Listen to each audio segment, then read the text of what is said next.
9월 30일 수요 예배를 드리시겠습니다.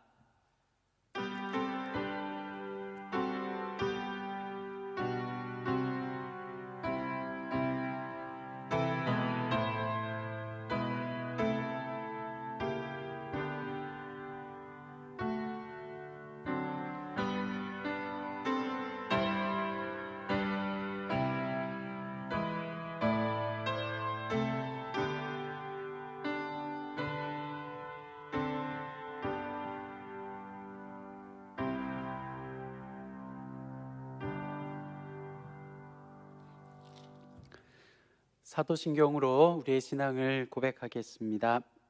나는 전능하신 아버지 하나님 천지의 창조주를 믿습니다. 나는 그의 유일하신 아들 우리 주 예수 그리스도를 믿습니다. 그는 성령으로 잉태되어 동정녀 마리아에게서 나시고 본디오 빌라도에게 고난을 받아 십자가에 못 박혀 죽으시고 장사된 지 사흘 만에 죽은 자 가운데서 다시 살아나셨으며 하늘에 오르시어 전능하신 아버지 하나님 우편에 앉아 계시다가 거기로부터 살아있는 자와 죽은 자를 심판하러 오십니다. 나는 성령을 믿으며 거룩한 공교회와 성도의 교제와 죄를 용서받는 것과 몸의 부활과 영생을 믿습니다. 아멘. 다 함께 찬송가 211장 함께 찬송하시겠습니다.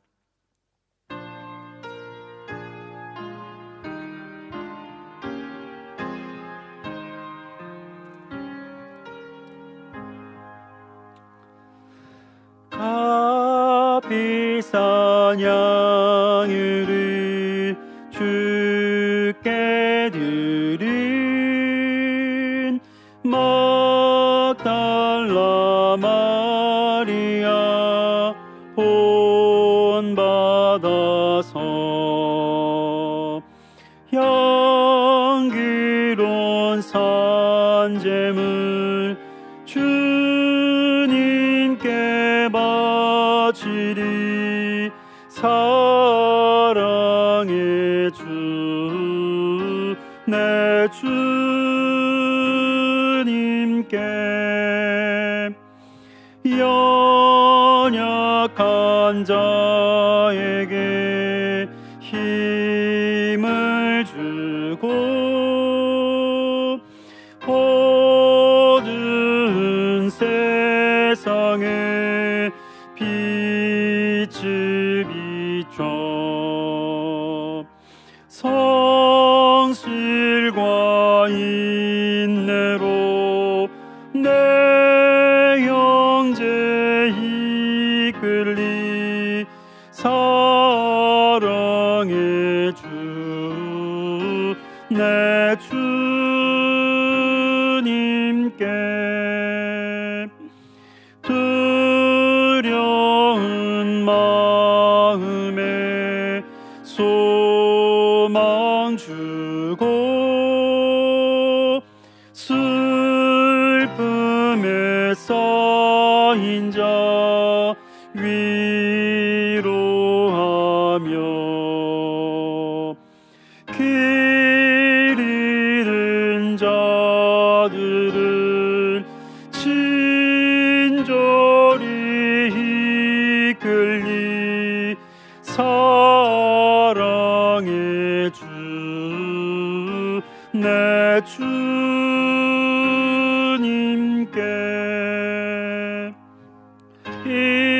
인생의 왕언이 깃들어서 이 땅의 수고가 끝날 때에 주님을 섬기다 평안히 가리라. 사랑의 주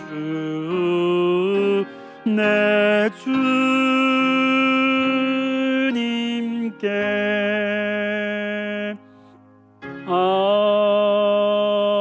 아멘. 하나님께서 이 시간 주시는 말씀은 구약 성경 레위기 19장 1절과 2절의 말씀입니다. 구약 성경 레위기 19장 1절에서 2절 말씀을 우리 함께 제가 봉독할 때 함께 읽으시면 좋을 것 같습니다.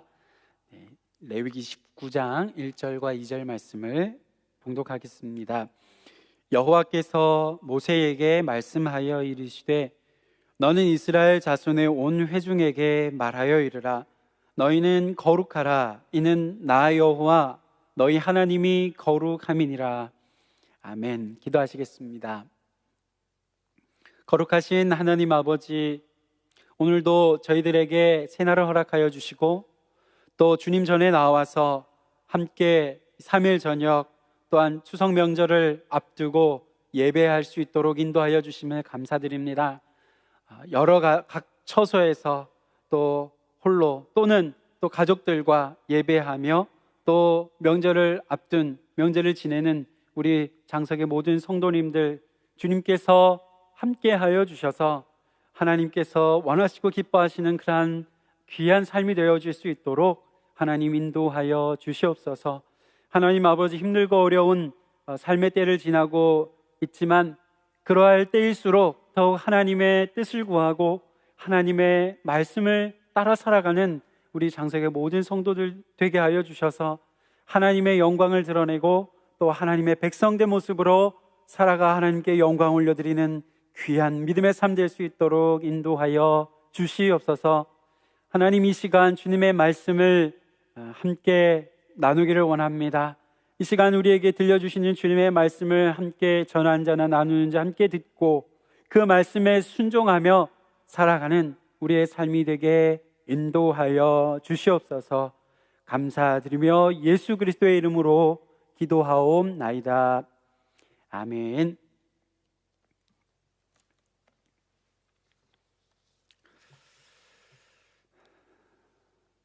네, 반갑습니다. 추석 명절 기간이라 연휴 첫날이라 각 처소에서 또 온라인으로 예배하시는 우리 모든 성도님들을 주님의 이름으로 축복합니다. 오늘 말씀 제목은 무엇입니까? 너희는 거룩하라 입니다. 우리 3일 저녁에 우리 함께 이 말씀의 제목을 갖고서 우리 레위기 19장의 말씀을 통하여서 하나님께서 우리에게 원하시는 그 삶의 모습을 함께 살펴보고자 합니다. 오늘 본문이 기록되어 있는 이 레위기라고 하는 레위기라고 하는 이 책은 그 핵심되는 단어를 한 가지로 이야기해 보라고 한다면 그것은 거룩이라고 할 수 있습니다. 이 레위기 전체를 통해서 하나님께서 거룩한 삶으로 거룩한 그러한 모습을 이스라엘 백성들에게 택한 이 이스라엘 백성들에게 살게 하십니다. 그렇다고 한다면 거룩이 무엇인가 하는 질문이 우리 앞에 던져지는 것입니다. 거룩이 무엇인가? 히브리어로 이 거룩이라고 하는 단어를 보게 되면 거룩은 분리를 이야기하고 또 구별을 이야기하는 그러한 단어입니다. 단어 자체의 뜻이 그렇습니다. 그러니까 거룩이라고 하는 것은 분리되는 것이고 또 구별되는 것입니다. 거룩하라고 하는 것은 구별된 삶을 살라라는 하나님의 말씀입니다. 분리된 삶을 살라는 하나님의 명령이라고 할 수 있습니다. 이러한 사실은 우리가 보고 있는 이 레위기 뿐만이 아니라 성경 전체에 있어서 하나님의 백성을 결정짓는 그러한 중요한 요소가 바로 이 거룩이라고 말씀하고 있다는 사실을 우리는 보게 됩니다. 그렇다면 하나님께서 택한 백성들에게, 오늘 본문의 이스라엘 백성들에게, 그리고 오늘 본문을 통해 또한 하나님의 오늘 이 시대를 살아가는 하나님의 백성들인 저와 여러분에게 요구하시는 그 거룩함은 무엇이겠는가? 그 거룩한 삶이라고 하는 것은 어떠한 삶인가? 함께 오늘 말씀을 통해 살펴보기를 원합니다.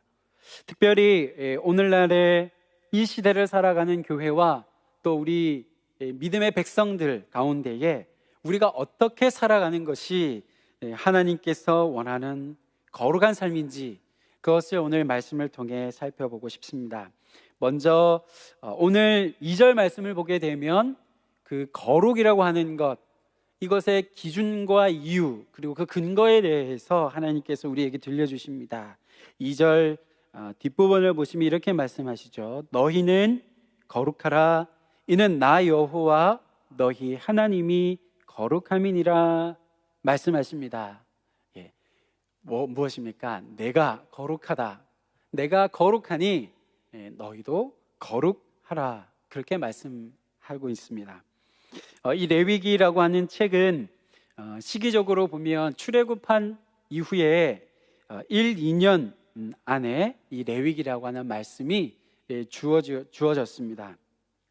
그래서 우리가 성경을 순서대로 읽어가게 되면 이 출애굽기 다음에 레위기, 민수기로 이렇게 진행이 되지 않습니까? 그렇게 볼 때에 이 출애굽기가 끝나는 시점, 둘째 해 첫째 달, 그리고 민수기가 시작되는 그 시점인 둘째 해 둘째 달, 그 중간에 이 레위기를 우리가 읽게 되는 것이죠. 그래서 성경을 우리가 읽으면서 이 레위기의 말씀은 하나님께서 출애굽한 이스라엘 백성들에게 주신 말씀인데, 거룩하게 살라고 주신 말씀인데, 출애굽한 지 1년 그리고 2년 그 사이 얼마 되지 않은 지점에 주신 말씀으로 우리가 읽게 된다라는 것입니다. 그런데 출애굽하기 이전에 이 애굽 생활을 한 이스라엘 백성들의 삶이 있었습니다. 이스라엘 백성들은 하나님의 택한 이 히브리인들이죠. 이 이스라엘 백성들은 430년이라고 하는 애굽 생활을 하게 되는데, 그 마지막에 50년에서 학자들은 100년 사이라고 이야기합니다. 그때에 애굽에서 이집트의 그 강제 노역에 동원이 되었었다라고 그렇게 말씀합니다. 50년에서 100년의 강제 동원, 강제 노역의 그러한 힘겨운 삶을 살았다라고 하는 것입니다. 이 세월은 50년에서 100년이라고 하는 것은 결코 짧은 세월은 아니라고 할 수 있겠습니다. 그렇게 적지 않은 시간들을 두 세대 이상, 두 세대, 3세대에 해당하는 그러한 시기를, 그러한 세월을 살아가는 이 택한 이스라엘 백성들, 이들이 노예로 그렇게 강제 노역을 하면서 살아가게 되면 어떻게 되겠습니까? 모르긴 몰라도 그 어쩔 수 없이 세월의 흔적으로 말미암아 노예의 근성, 노예라고 하는 근성이 생기게 될 것입니다. 그러한 점에서 이 친일이라고 하는 것, 우리 역사에 있었던 일제시대 이 친일의 문제라고 하는 것을 우리가 생각할 때에 신앙의 문제나 그것을 양심의 문제로 그렇게 개인의 그러한 문제로만 둘 수는 없다라고 생각합니다. 일본이 망하지 않을 것 같으니까, 끝이 나지 않을 것 같으니까 친일을 하는 그러한 일들이 있지 않았을 것인가 생각해 보게 됩니다. 새로운 변화에 대한 기대가 사라지고 그러한 기대가 없으니까 그러한 일들이 있지 않았을까 생각하게 됩니다. 결국 소망이 없어지면, 결국 희망이 사라지게 되면 그러한 일들이 벌어지는 것이 아닌가 싶습니다. 다시 본문으로 돌아와서 말씀을 살펴보면, 이 노예의 삶을 끝나고 이제 출애굽한 이스라엘 백성들에게 하나님께서 말씀하시는 것이죠. 1, 2년이 되지 않은 이스라엘 백성들에게 말씀하고 있습니다. 하나님의 거룩하심을 따라서 너희도 거룩하라 말씀하고 있습니다. 하나님의 거룩하심을 본받으라 말씀하고 있습니다. 이스라엘 백성들은 아직도 소위 말해서 이 노예 근성에 쩔어 있는 그러한 삶이었을 것입니다. 그런데 하나님께서는 그러한 이스라엘 백성들에게 거룩하라라고 말씀하고 있습니다. 우리가 출애굽기 이 곳곳에서 또 우리가 보게 된 출애굽하는 그 여정 가운데서 보게 되는 것이 무엇입니까? 네, 이전이 좋았다고, 지금의 자유가 아니라 애굽에서 살아가던 그 종된 삶이 너무 좋았다라고 그렇게 불평하며 원망하는 그들의 모습을 보고 우리는 기억하고 있지 않습니까? 그런 이스라엘 백성들에게 지금 하나님께서 말씀하시는 것입니다. 너희는 거룩해야 한다 말씀하고 있는 것입니다. 하나님은 이렇게 그의 택한 백성들을 다루십니다. 단계를 따라서 너가 이 정도 되었으니 이제 거룩해야 하겠다. 너가 이제 출석을 신앙생활을 한 지가 꽤 되었으니 거룩한 삶을 살아야겠다 말씀하시는 것이 아니라는 것이죠. 처음부터 하나님께서는 그렇게 택한 백성들에게, 하나님의 백성 공동체에게 거룩하라라고 말씀하고 있다는 것입니다. 시내산에서 이스라엘 백성들이 처음 거룩하라는 가르침을 받게 되었습니다. 거룩한 삶으로서의 그 가르침을 받게 되었죠. 그것이 바로 이 출애굽하고서 3개월이 지난 시점이었습니다. 처음부터 그랬다라는 것입니다. 그리고 또 한편으로 이러한 하나님의 거룩하신 부르심 앞에서 우리는 우리가 어떠한 정체성을 가져야 하는지, 우리가 어떠한 존재들인지, 어떠한 존엄을 갖고 살아가는 자들인지를 우리에게 일깨워 줍니다. 그것이 무엇입니까? 우리가 그리스도인이 된다라는 것, 나는 그리스도인이다, 나는 하나님의 백성이다라는 그런 자부심이 어디에서 오는 것이느냐, 그것을 우리에게 생각하게 하는 것이라는 것이죠. 우리가 가진 능력이나 또는 우리가 가지고 있는 신분, 그러한 사회적인 위치에 따라서 그것에 의해서 우리가 나는 그리스도인이라는 그런 자부심을 갖는 것이 아니라는 것입니다. 하나님의 거룩하심을 닮고 그것을 본받는 그러한 삶으로 우리가 부름받은 자들이다 라는 것에서 우리의 존엄과 정체성과 우리의 자부심이 비롯된다라고 또한 우리에게 말씀해주고 있다고 믿습니다. 우리가 어디를 가든지 하나님께서 우리에게 거룩하라라고 말씀하셨다라는, 그리고 그 거룩한 자로 우리를 부르셨다라고 하는 그러한 사실로 인해서, 그러한 하나님의 부르심으로 인해서 우리가 기죽지 않고, 그리고 우리가 떳떳하게 하나님 백성으로 살아갈 수 있는 줄로 믿습니다. 하나님께서는 처음부터 이처럼 하나님의 거룩하심이 택한 백성의, 하나님 백성의 기준이 된다라고 오늘 말씀은 우리에게 들려주고 있습니다. 예수님께서도 말씀하셨습니다. 마태복음 5장에 보게 되면 산상수훈의 말씀들을 보게 되지 않습니까? 이때에 그 말씀 가운데 이렇게 말씀하고 있습니다. 이와 같이 하늘에 계신 아버지의 온전하심과 같이 너희도 온전하라 하십니다.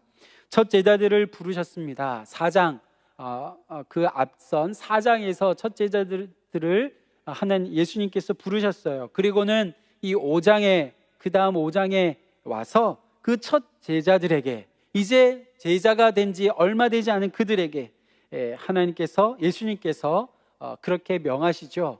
너희는 하나님의 온전하심과 같이 온전하라 하십니다. 낚시 그물을 내버려둔 지 얼마 되지 않은 이 제자들에게, 그 따끈따끈한 그 제자들에게 너희가 하나님의 온전하심처럼 온전해야 한다, 그렇게 말씀하신다는 것입니다.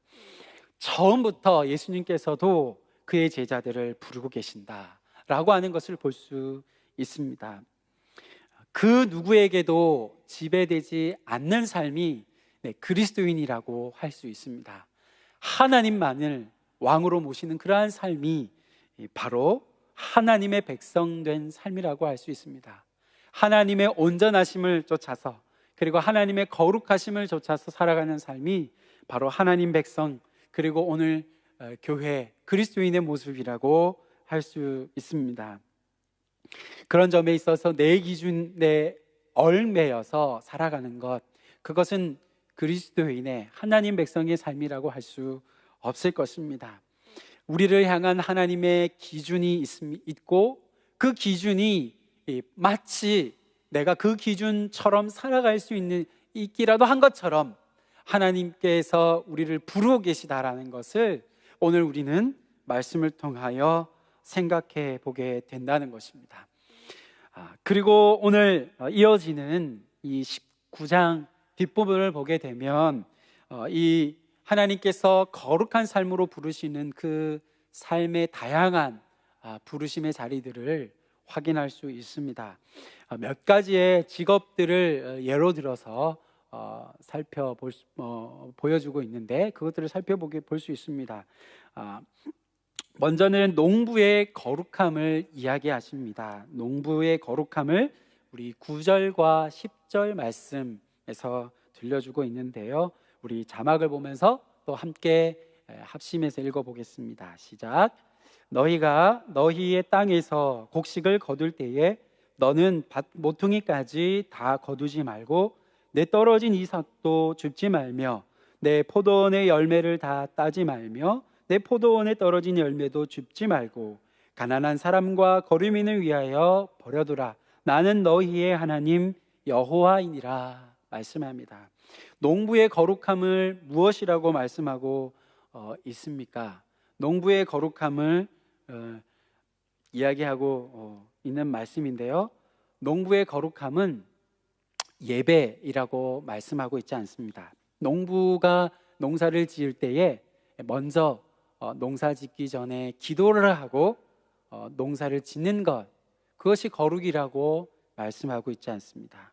열심히 농사를 지으며 그 도중에 농사를 짓는 그 어려움 가운데에서 찬양하고 하나님께 예배하는 그런 삶을 거룩이라고 오늘 말씀은 이야기하고 있지 않습니다. 분명하게 오늘 말씀은 수확의 때를 이야기하고 있습니다. 네, 수확의 때에 어떻게 하는 것이 거룩이라고 말씀합니까? 전부 다 거두지 말아라 말씀합니다. 그리고 모퉁이는 남겨두라고 말씀하고 있습니다. 그리고 흘린 것들은 그 이삭들은 줍지 말라라고 말씀하고 있습니다. 그것이 거룩이라 말씀하고 있습니다. 모퉁이 그리고 흘린 것, 그와 같은 것이 수확할 때 그와 같은 것들이 거룩이다, 농부의 거룩이다 말씀하고 있습니다.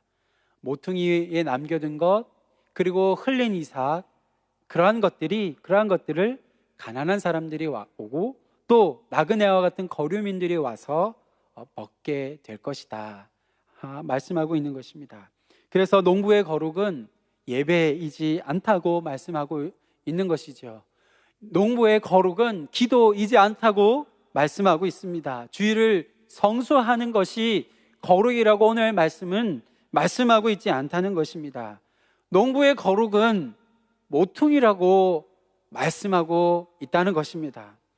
농부가 수확할 때에 다 수확하는 것이 아니라 그 밭의 구역에서 모퉁이, 그 변두리에 있는 그 모서리에 있는 모퉁이가 바로 거룩이라고 이야기하고 있다는 것입니다. 그런데 모퉁이라고 하면 분명하지가 않습니다. 모퉁이가 아니라 딱 얼마, 딱 몇 평 이렇게 이야기하면 시원할 텐데 그냥 모퉁이라고 이야기하고 있습니다. 왜 그렇게 했을까요? 이 모퉁이라고 하는 것을 묵상할 때에 이 모퉁이라고 하는 것이 바로 우리들의 믿음과 연결되어 있다고 그렇게 여겨집니다. 우리가 하나님께 기도하면서 그리고 하나님 앞에 간절하게 전심으로 예배하며 나아가기 시작할 때에 이 모퉁이가 점점 그것이 커져가는 것이라는 것입니다.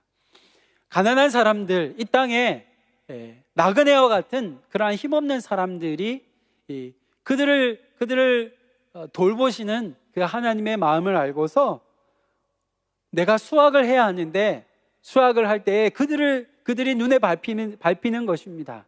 그들을 생각하지 않을 수가 없는 것입니다. 그래서 이 거룩한 농부는 수확을 할 때에 일정 부분 수확을 하고, 그리고 모퉁이를 그의 믿음을 따라서 남기게 되는 것이라는 것입니다.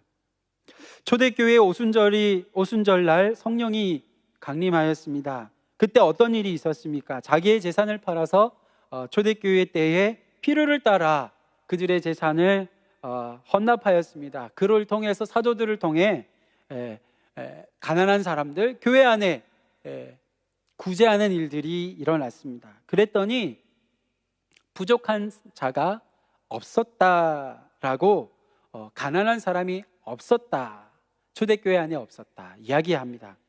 성령으로 충만하게 된 그 결과가 바로 나타난 것이죠. 모퉁이가, 오늘 본문의 표현으로 이야기하자면, 모퉁이가, 그가 가진 모든 땅이 모퉁이가 되어버린 결과가 초대교회에 임했다라고 하는 것입니다. 가난한 사람을 일정 부분 이만큼 정하여서 돕자고 하는 것이 교회가 하는 일이 아닙니다. 교회가 하는 일은 우리가 모퉁이를 내어야 하고, 그리고 가난한 사람을 위해서 그러한 모퉁이를 내어야 합니다. 모퉁이를 마련하여야 합니다라고 말하는 것이고, 모퉁이는 예배하는 각 개인이, 각 성도가 그렇게 하나님 앞에 기도와 말씀과 그러한 경건을 통하여서 이 모퉁이의 양을 결정을 하게 하는 것이지요. 우리는 예배하라고, 그리고 저와 여러분은 기도하라고 그렇게 부름받은 것이 아니라고 오늘 말씀은 우리에게 들려주고 있습니다. 모퉁이를 남기는 것, 그것이 우리의 사명이 되는 것이고, 그리고 이 모퉁이를 남기기 위해 필요한 것이 기도이며 예배이며 또 함께 말씀을 묵상하는 것이라고 할 수 있습니다. 농부는 기도하라고 부름받은 자가 아니라는 것입니다. 열심히 농사를 짓고 그 결과 그 남긴 모퉁이, 가난한 사람들을 위해 그가 일정 부분 남기는 모퉁이가 바로 농부의 거룩함이라고 하는 것입니다. 둘째로 고용주에 대해 거룩함을 이야기하고 있습니다. 13절의 말씀, 13절 말씀, 우리 자막을 보면서 함께 읽도록 하겠습니다. 시작. 너는 내 이웃을 억압하지 말며 착취하지 말며 품꾼의 삭슬 아침까지 밤새도록 내게 두지 말며. 고용주의 거룩함을 이야기하고 있습니다.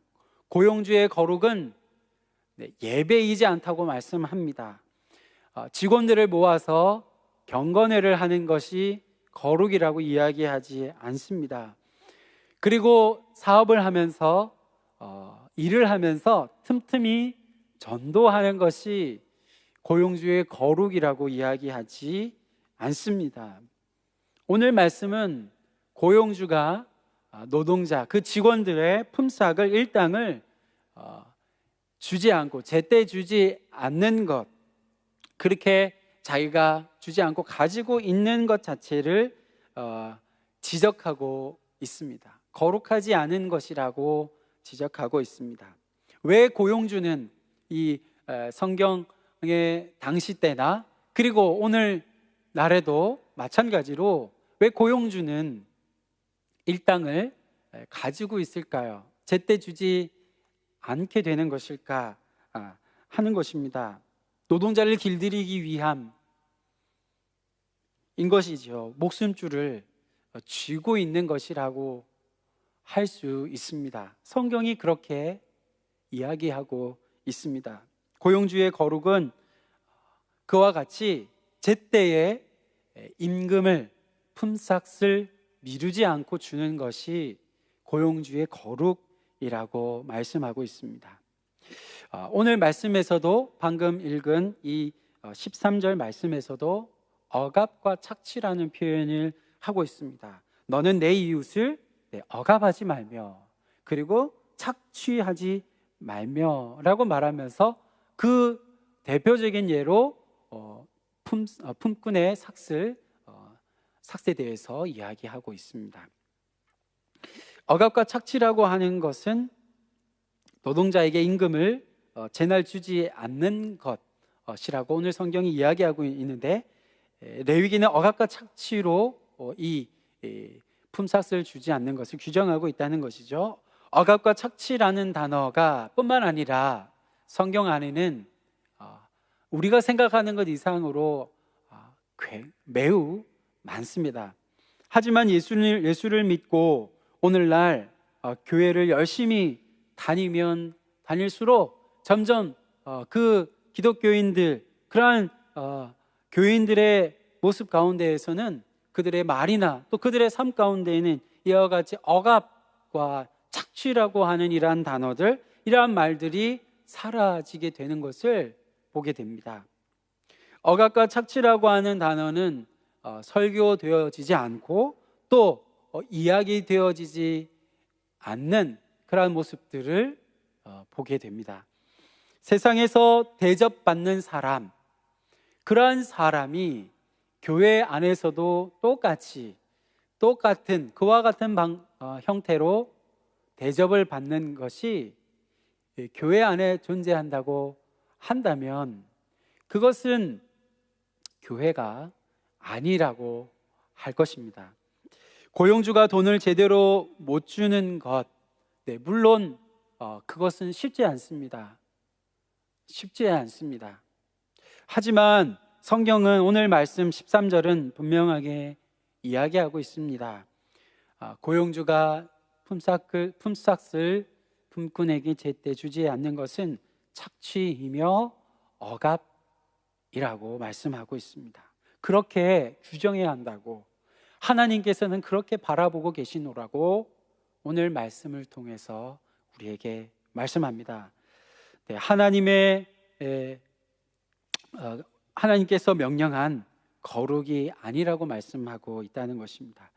진짜 기독교 기업의 자랑은 예배를 전 직원이 드리는 것, 그리고 선교 헌금을 일정 부분 떼어서 매출의 일정 부분을 떼어서 하는 것, 그러한 것이 아니라는 것이죠.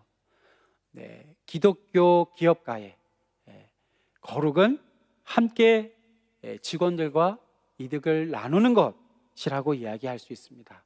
비정규직이 줄어드는 것이라고 오늘 말씀은 말씀하고 있습니다. 기독교 기업가의 정체성이, 그 거룩함의 부르심이 거기에 있다 말씀하고 있습니다. 제때에 인건비를 지급하는 것, 품삯을 지급하기 위해서 고용주에게, 크리스천 기업가에게 필요한 것이 무엇이겠습니까? 새벽 기도이며, 바로 기도이며 예배이며, 그리고 주일 성수일 것입니다.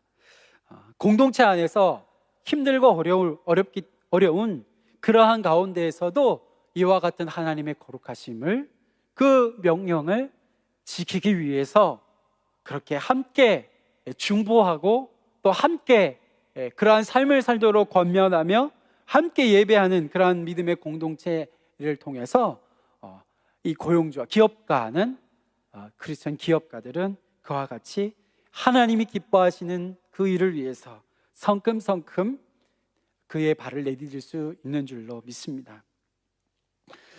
또한 우리 15절 말씀을 보면 우리 재판관에 대해서, 재판관의 거룩함에 대해서 말씀하십니다. 우리 15절 말씀, 오늘 19장 15절 말씀을 자막에 띄어진 것을 함께 우리 읽도록 하겠습니다. 너희는 재판할 때에 불의를 행하지 말며 가난한 자의 편을 들지 말며 세력 있는 자라고 두둔하지 말고 공의로 사람을 재판할지며. 하나님께서 재판관의 거룩을 이야기하십니다. 재판관의 거룩은 무엇입니까? 역시 예배이지 않다고 말씀합니다. 재판하기 전에 기도하고 재판을 시작하는 것이지 않다고 말씀합니다. 가난한 사람, 판결을 하는 그 대상자가 가난한 사람이기 때문에 불쌍하니까 그를 편들어서 좀 봐주어서 그를 판결하라고 하는 것이 아닙니다. 또한 또 한편으로는 부유한 사람, 힘 있는 사람이 판결하는 사람일 경우에 그가 가진 권력과 힘에 의해서 그에게 유리하게 판결하는 것을 거룩이라고 말씀하고 있지 않습니다. 가난한 사람이 원하는 것은 동정이지 않습니다. 그가 가난하다는 것 때문에 부당함을 당하지 않는 것입니다. 그리고 제대로 배우지 못했다고 해서, 제대로 못 배웠다고 하여서 그에게 주어져 있는 그러한 기회가, 말할 수 있는 기회가 박탈당하는 것이 있지 않도록 하라. 그것이 거룩이다 말씀하고 있습니다. 법조계 기독교인들이 많이 있습니다. 우리 교회에도 그러한 분들이 있겠습니다. 그런데 직접적으로 대부분의 우리 성도들에게, 이 말씀을 듣는 분들에게 해당되지 않을 수 있겠지만, 예를 들어 한쪽에 대통령이 있고 또 한쪽에는 그저 막리를 하는 그러한 일용직 노동자가 그의 판결의 대상자로 서 있다고 생각해 보겠습니다. 그렇다고 할 때에 믿음이 있는 이 하나님을 경외하는 그러한 법조인은 어떻게 판결해야 한다는 것입니까? 그 사람이 대통령이든 그리고 막리를 하는 힘없는 사람이든 그것에 의해 판결이 좌지우지되지 않고 법률에 따라서, 법에 따라서, 법의 잣대에 의해서 아주 공정하게 판결하는 것, 그것이 바로 거룩이라고 말씀하고 있습니다. 재판관의 이 거룩이라고 하는 것은 그의 기도로에 있는 것이 아니라, 그의 믿음에 있는 것이 아니라 바로 판결로 승부하는 것이라고 말씀하고 있습니다. 그런데 그렇게 공정하게 판결을 하려고 하면 두렵습니다. 떨립니다. 왜 그렇지 않겠습니까? 그래서 필요한 것이 무엇이겠습니까? 기도인 줄로 믿습니다. 예배인 줄로 믿습니다. 함께 믿음의 생활을 이어가는 그러한 부르심의 공동체, 바로 우리 장석의 교회 공동체인 줄로 믿습니다. 그래서 내가 이 법에 의해서, 이 법의 잣대에 의해서 흔들리지 않고 판결할 수 있도록 예배하고, 그러기 위해서 기도하며 나아가는 그러한 모습이 바로 이 법조인의, 기독교 법조인의 거룩함의 모습이라고 오늘 본문은 우리에게 말씀하십니다. 그리고 마지막으로 35절과 36절의 말씀이 있습니다. 이 말씀에서 우리는 상인의 거룩함을 볼 수가 있습니다. 우리 19장 35절과 36절 말씀을 우리 함께 자막을 보면서 함께 읽겠습니다. 너희는 재판할 때나 길이나 무게나 양을 잴 때에 불의를 행하지 말고 공평한 저울과 공평한 추와 공평한 에바와 공평한 힐을 사용하라. 나는 너희를 인도하여 애굽 땅에서 나오게 한 너희의 하나님 여호와이니라. 상인의 거룩은 가게 문을 열 때에 기도하고 여는 것이지 않다 말씀합니다. 찾아오는 우리 손님들에게 사랑을 전하는 것이지 않다고 말씀하고 있습니다. 장사하는 사람의 거룩은 바로 저울추, 이 공평한 추이다라고 말씀하고 있습니다. 물건을 떼올 때의 저울추와 그리고 물건을 팔 때의 그 저울추가 같아야 한다고 말씀하고 있습니다. 주변 상인들은, 이 세상의 주변 상인들은 속여서 저울추를 달리하여서 한 결과로서 사람들은 그 집을, 주변 상인들을 보고서 저 집은 굉장히 싸게 물건을 많이 준다라고, 같은 값에 그렇게 같은 값에 물건을 많이 준다, 싼 가격으로 가성비가 좋다, 그렇게 이야기할 수 있습니다. 그런 소문이 들 수 있겠지요. 그런데 하나님께서는 정직한 추로 팔 때나 또 물건을 떼올 때나 동일한 그 추를, 저울 추를 사용하라 말씀하고 있지 않습니까? 그렇게 할 때에 처음에 왜 어려움이 없겠습니까? 좋지 않은 소문이 돌겠지요.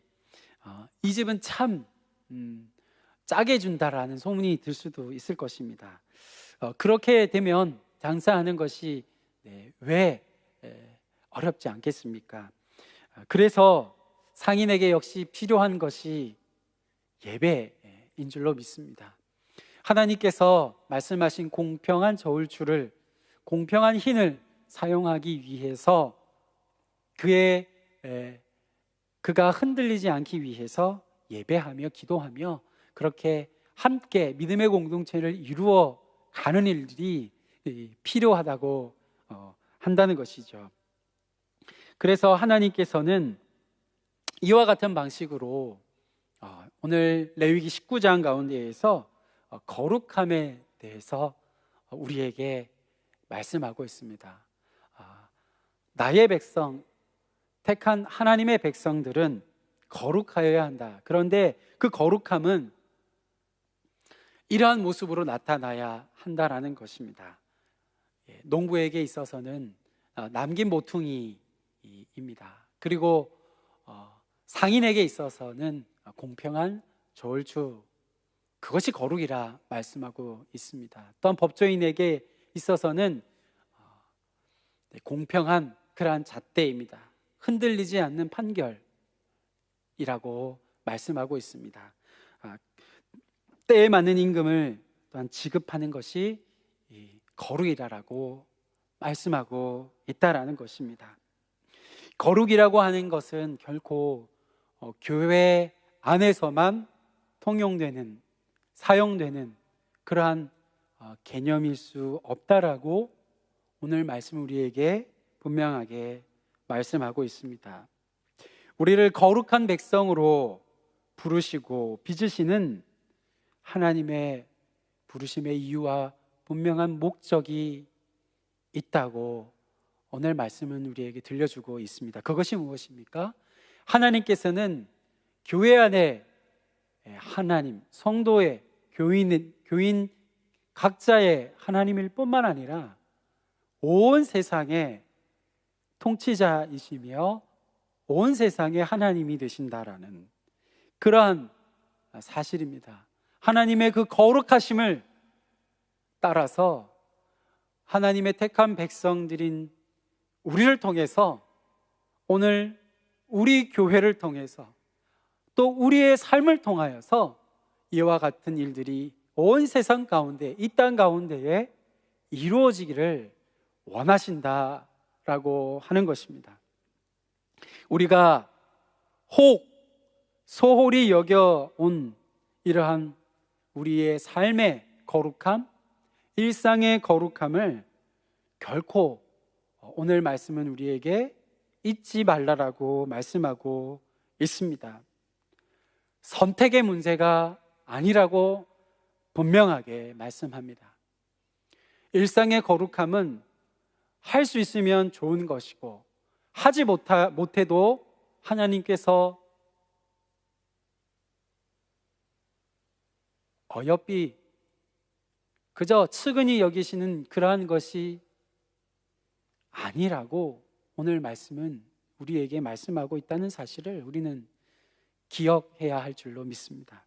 하나님의 백성으로 오늘 저와 여러분, 그리고 함께 우리 추석 연휴 예배를 드리시는 우리 가족들과 함께 이 시간 함께 말씀을 나누고 듣고 있는 우리 온 장석의 성도님들의 삶을 통하여 이처럼 우리의 일상 속의 거룩함이 이루어지고, 그렇게 하나님의 거룩하심을 나타내는 하나님의 귀한 종들, 하나님의 백성이 다 되어질 수 있도록 그렇게 살아갈 수 있기를 주님의 이름으로 간절히 소망합니다. 우리 시간 함께 좀 기도하겠습니다. 기도했으면 좋겠습니다. 하나님, 나의 일상이 거룩한, 오늘 말씀과 같이 거룩한 삶으로 이루어지게 하여 주시옵소서. 하나님, 그것이 선택의 그러한 문제가 아니라 하나님, 나의 삶에 결코 양보할 수 없는 그러한 문제임을 아버지 하나님 잊지 않게 하여 주셔서 감사합니다. 하나님, 힘들고 어렵지만 하나님께 예배하며 또 하나님 앞에 나아가며 전심으로 주님을 얼굴을 구하면서 하나님 아버지 거룩한 삶을 살아가게 하여 주옵소서. 그렇게 우리 장석의 온 성도들이 거룩한 하나님의 교회로, 하나님의 백성으로 살아가기에 부족함이 없도록 인도하여 주시옵소서. 하나님의 영광 드러내는 그러한 교회가 되게 하여 주시옵소서. 우리 간절하게 주여, 우리 주님의 이름을 간절히 한번 부르시고 함께 기도하겠습니다. 주여, 거룩하신 하나님 아버지, 은혜와 사랑을 감사를 드립니다. 주님께서 오늘도 하나님 아버지, 우리를 거룩한 자로, 거룩한 하나님의 백성으로 저희들을 부르시고 그렇게 저희를 빚어가심을 오늘 말씀을 통해 기억하게 하시니 감사합니다. 하나님, 거룩의 삶을 살아가게 하여 주시옵소서. 하나님 아버지, 우리가 살아가는 각 처소에서, 각 일터에서, 그리고 학교에서, 또 우리의 모든 삶의 처소에서 그와 같은 하나님의 거룩함을 이루어가는 삶을 살아가게 하여 주시옵소서. 하나님을 경외함으로, 하나님 아버지 두렵고 떨림으로 하나님 아버지 거룩함을 결코 양보하지 않게 하여 주시고, 하나님 아버지 우리에게 주신 이와 같은 거룩함의 당부와 거룩함의 부르심을 이루어가는 우리 장석의 우리 모든 성도들 되게 하여 주시옵소서. 성령 하나님, 우리 교회를 거룩한 아버지 하나님 믿음의 공동체가 되게 하여 주시옵소서. 이 땅 가운데 하나님의 영광을 드러내는 그러한 거룩한 교회가 되게 하여 주시옵소서. 아버지 하나님, 우리의 삶을 통하여 이러한 거룩한 일들의 간증들이 넘쳐날 수 있도록 역사하여 주시옵소서. 하나님 아버지, 하나님께 이 시대 아버지 하나님 온전한 영광, 하나님의 그 이름에 합당한 영광을, 그 거룩함의 영광을 올려드리는 우리의 장석의 온 성도들 되어질 수 있도록 주여 인도하여 주시옵소서. 감사드리며 모든 말씀을 예수 그리스도의 이름으로 기도하옵나이다. 아멘. 이제는 예수 그리스도의 크신 은혜와 하나님 아버지의 사랑하심과 성령 하나님의 충만 교통 인도하심이 오늘 이 땅에 하나님의 백성으로 우리를 부르시고 그리고 빚어가시고 우리의 삶의 그 일상의 자리에서 하나님의 거룩함을 본받아 그 거룩함을 드러내며 살기를 원하는, 그렇게 또한 다짐하며 결단하는 이 자리에 예배드리는 우리 장석의 모든 성도님들의 가정과 삶과 그리고 우리 교회와 이 나라 가운데 지금부터 영원토록 함께 하시기를 간절히 축원하옵나이다. 아멘.